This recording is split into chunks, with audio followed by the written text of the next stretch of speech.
बिस्मिल्लाहिर्रहमानिर्रहीम। अस्सलाम वालेकुम। तंग आमद बजंग आमद, काजी फायद ईसा के खिलाफ आज तहरीक इंसाफ कोर कमेटी ने बड़ा खड़ाक किया है। कोर कमांडर्स कॉन्फ्रेंस के आलामिये की भी तईद कर दी है, लेकिन साथ ही एक बड़ी बारीक गेम डाली गई है। तहरीक इंसाफ के कोर कमेटी का जो इजलास हुआ है उसके अंदर बड़े फैसले किए गए हैं और सब तैयार हो जाए। इमरान खान ने ये वाज़े तौर पर पैगाम दिया है। इमरान खान क्या करने जा रहे हैं इस पर भी हम बात करेंगे, बड़ा तफसीली आलामिया है।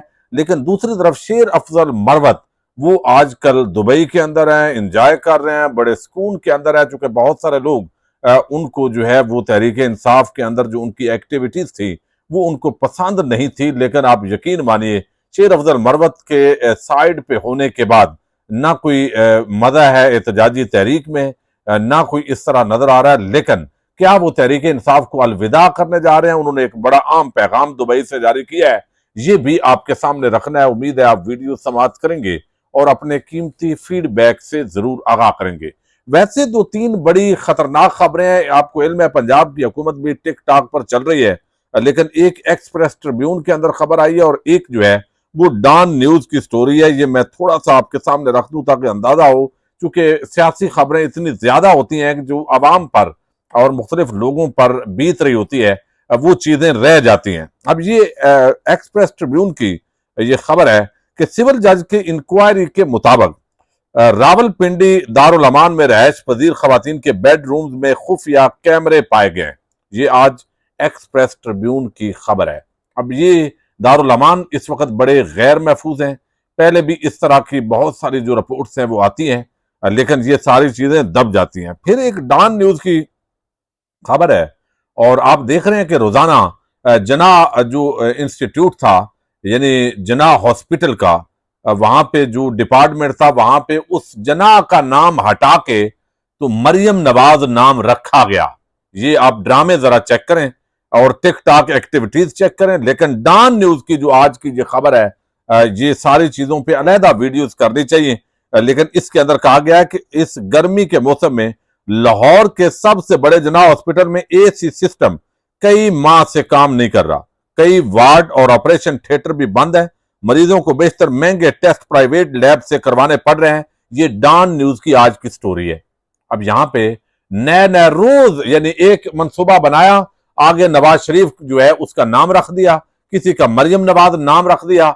ये बस, और कल को ताकि पैसे हैं कोई नहीं, फंड इतने, कल को एक जो है वो 1000 मनसूबा शुरू कर देंगे और कहेंगे अल्हम्दुलिल्लाह जब हम आए तो 1000 मनसूबा शुरू किया। भाई शुरू करना आम नहीं, इख्तिताम करना भी आम होता है। 5 साल अगर आप रहें, जो कि मुमकिन नहीं है, लेकिन फिर भी अगर रहें तो आप वो करें, फिर जो वसाइल है उसके मुताबिक करें।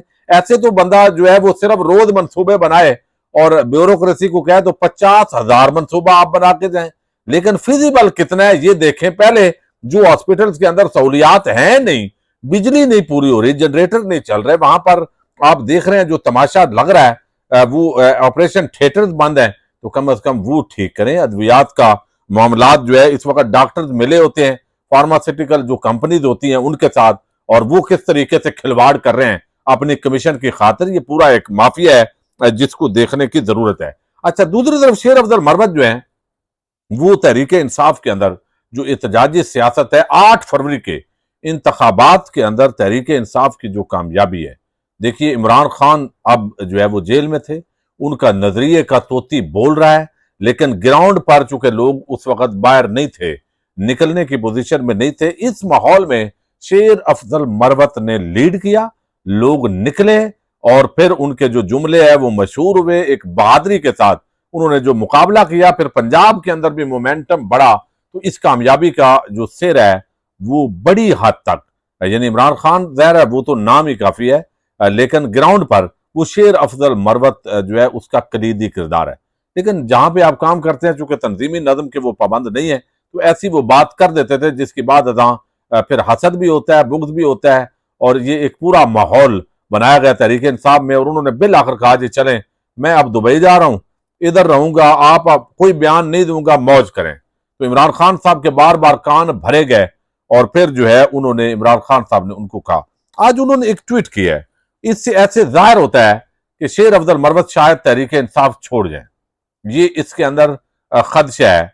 चूंकि वो MNA तो बने हैं, और लेकिन जो जो उन्होंने खुद कहा है कि मुझे रुसवा और बेइज्जत किया गया है, और ये चीज उन्होंने जो है वो कहा कि वैसे तो उन्होंने कहा कि आजकल बदोबदी का गाना सुन रहा हूं, इनमें सिर्फ एक चीज मुझे पसंद है और वो है इनका गंजापन। मुझे गंजे पसंद है और इस तरह मुझे उनके गंजे अमाल भी पसंद है, क्योंकि ये बगैर किसी मुश्किल के समझे जाते हैं। अच्छा, आगे वो उन्होंने मजाक के बाद एक संजीदा नोट लिखा है, ये मैं आपके सामने रखना जरूरी है ताकि अंदाजा हो कि एक बड़ा आम फर्द वो तहरीक इंसाफ से खड्डे लाइन लगाया गया।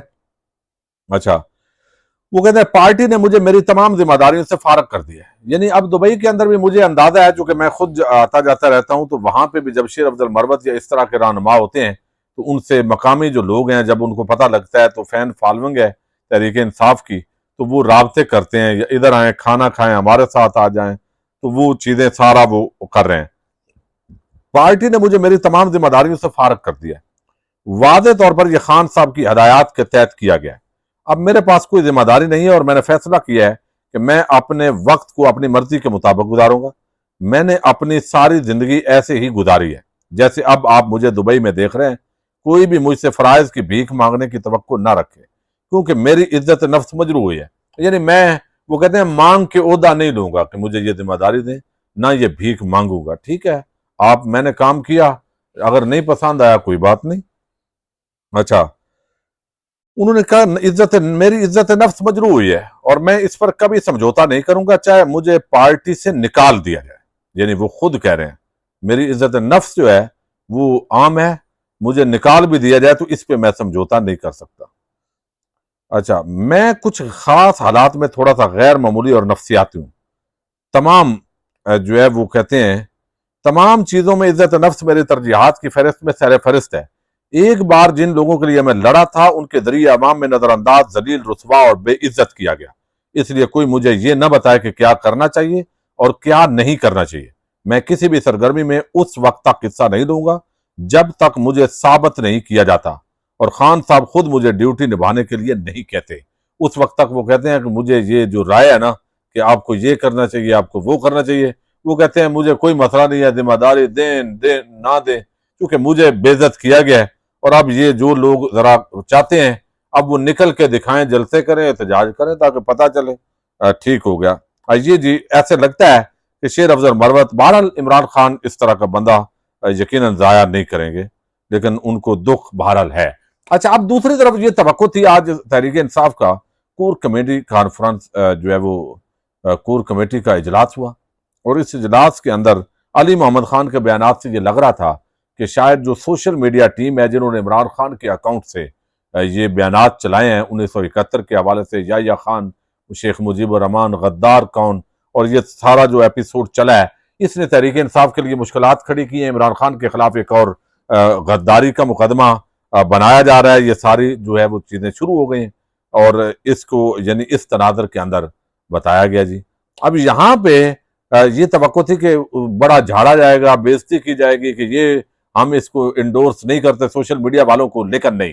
इमरान खान ने पैगाम दिया, भाई ये सोशल मीडिया ही है मेरा सब कुछ। यही वो लोग हैं जिन्होंने असल में मेरे बयानिए को चलाया, इसी वजह से 8 फरवरी को कामयाबी मिली, और ये बड़े समझदार लोग हैं और इनको जो है वो इस तरह कोई भी जलील नहीं कर सकता। तो वो आज उस तरह फिर मामलात नहीं हुए। इजलास में हमूद रहमान कमीशन रिपोर्ट के मंदरजात पर मुश्तमिल मुख्तसर दस्तावेजी फिल्म के सोशल मीडिया पर इजरा का मुख्तलिफ पहलुओं से मुफस्सल जायजा लिया गया और काजी साहब के हवाले से भी कहा गया है। काजी साहब को वादे तौर पर आज कोर कमेटी कॉन्फ्रेंस के अंदर कहा गया है कि तहरीक इंसाफ के जो केसेस हैं, कन्फ्लिक्ट ऑफ इंटरेस्ट आ रहा है जो मौजूदा, खास तौर पर ये फुल बेंच है, तो वो कहते हैं कि इस वजह से ये जरूरी है कि काजी साहब इस पूरे मामले से अलहदा हो जाए। और कहा गया है कि इजलास में एक जामे कानूनी चाराजोई हिकमत अमली के जरिए चीफ जस्टिस ऑफ पाकिस्तान काजी फायद ईसा से बानी चेयरमैन इमरान खान और पाकिस्तान तहरीक इंसाफ से मुतल्लक मुकदमात की समातों से खुद को अलग करने का बाज़ाब्ता मुतालबा करने की भी मंजूरी दी गई है। तो ये अदालत के अंदर जाया जाएगा कि काजी साहब आप इसमें ना बैठे।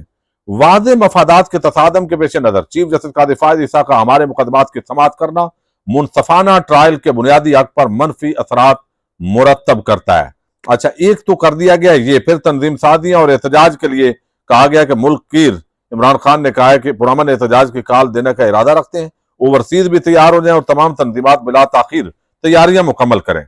अच्छा, अब साथ जो है वो बजाय इसके कि उसका कहा गया कि हम जो है जो कोर कमांडर्स कॉन्फ्रेंस का आलामिया है, फॉर्मेशन कमांडर्स कॉन्फ्रेंस का, उसको इंडोर्स करते हैं कि तहकीकात होनी चाहिए, जो मुजरम है उनको सजा होनी चाहिए, लेकिन सीसीटीवी फुटेजेस बाकी जो सारे काम है वो किस इजलास में 83 83 थर्ड फॉर्मेशन कमांडर्स कॉन्फ्रेंस के आलामिया के मंदरजार से हासिल गुफ्तगू हुई है। 9 मई के वाकयात के जिम्मेदारान के खिलाफ कानूनी कार्रवाई की फॉर्मेशन कमांडर्स कॉन्फ्रेंस के नुक्ते की असूलन तईद करते हैं। ये बड़ा दिलचस्प माने खेज है। फिर वो कहते हैं कि रोजे अव्वल से 9 मई के फॉल्स फ्लैग ऑपरेशन का हदफ थी तहरीक इंसाफ और जलाओ गिराओ तोड़फोड़ और निहत्ते शहरियों के कत्ल की आला सतही अदालती तहकीकात का मुतालबा करते हैं। यानी उन्होंने फॉल्स फ्लैग ऑपरेशन भी इसको कहा है। बदतरीन रियासती और सियासी इंतकाम का निशाना बनाए जाने पर किसी रद्द-ए-अमल और इश्तियाल का शिकार हुए बगैर मुनसफाना और शफाफ अदालती ट्रायल्स के जरिए कानून की हुक्मरानी पर इसरार किया गया। इसके अंदर तो बुनियादी सवाल का जवाब दिया जाए कि इस्लामाबाद हाईकोर्ट के अंदर से बानी तहरीक इंसाफ इमरान खान की नीम फौजी दस्तों के जरिए पुरतशद्दद, तज़हीक अमेद और यकसर गैर कानूनी गिरफ्तारी का हुक्म किसने दिया, ये भी बताया जाए। अच्छा, अब इसके अंदर जो है 9 मई के हवाले से मनगढ़ंत और तासब पर मबनी चीजें जो है ये सारी चीजें उसमें बयान की गई हैं। खास तौर पर काजी साहब के हवाले से कहा गया है, काजी साहब आपका कन्फ्लिक्ट ऑफ इंटरेस्ट है, क्योंकि ये जो है वो जिस अंदाज के अंदर फुल कोर्ट बेंच तश्कील दिया गया है, अगर ये समाप्त करता है तो एक इसमें फायदा है कि 3 जजेस जिन्होंने पहले जो है वो नशिस्तें वापस ली हैं वो भी इसके अंदर मौजूद है। लेकिन काजी साहब जो है चूंकि मुस्तफीद होंगे, बल्ले का निशान छीनने से लेकर सारे जो वारदातें तहरीक इंसाफ के खिलाफ हुई उसके अंदर वो शामिल थे। तो इस बुनियाद पर बगैर कहा जा रहा है कि आप ऑलरेडी बायस्ड हैं तहरीक इंसाफ के हवाले से, आपका कंडक्ट बगैर जो साबका कार्रवाई हैं वो ये बताती हैं। फिर इस 2/3 अक्सरियत अगर होती है तो उसका फायदा भी आपने लेना है, तो लिहाजा ये जो काम है ये आप ना करें, आप बेंच से अलग हो जाएं। काजी साहब के सामने दरखास्त रखी जाएगी, वो अलग होते हैं नहीं होते ये मुश्किल ही है, चूंकि वो साथ चिमटे रहेंगे, ये उनका जो है वो बहरहाल है। लेकिन देखते हैं क्या होता है। पाकिस्तान जिंदाबाद, पाक फौज पाइंदाबाद।